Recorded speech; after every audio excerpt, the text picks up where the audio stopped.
நிறைய கஸ்டமர் வந்து நான் போட்டிருந்த லாஸ்ட் வீடியோ பார்த்துட்டு ஒரு சில டவுட் மெசேஜ் பண்ணியிருக்காங்க. மார்க் அப்னா என்ன, மார்க் டவுன்னா என்னன்னு சொல்லிட்டு.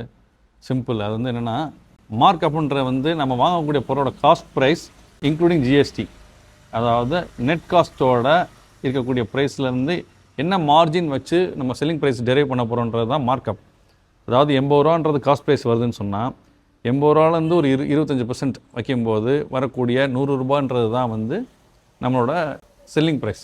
ஸோ இதே வந்து ஒரு 100 ரூபாய் எம்ஆர்பிக்கு 100 ரூபாய் மைனஸ் 10% அப்படின்னு போட்டோம்னா 90 ருபீஸ். இதுக்கு பேர் தான் நம்ம மார்க் டவுன் சொல்கிறோம்.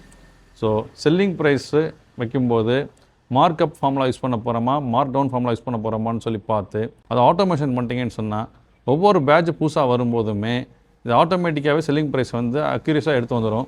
உங்களுக்கு இந்த இடத்துல எரர் நடக்கிறதுக்கான வாய்ப்பு இல்லை. ஸோ மேக்ஸிமம் எல்லாருமே வந்து சிஸ்டமில் ஐட்டம் மாஸ்டர் கிரியேட் பண்ணும்போது மார்க் அப் மார்க் டவுனோட ஆட்டோமேட்டிக்காக செல்லிங் ப்ரைஸ் ஃபிக்ஸ் பண்ணுற ஸ்ட்ராட்டஜியை யூஸ் பண்ணுங்கள். உங்களுக்கு எந்த எரர்ஸ் இல்லாமல் கரெக்டான செல்லிங் ப்ரைஸ் ஃபிக்ஸ் ஆகியிருக்கும்.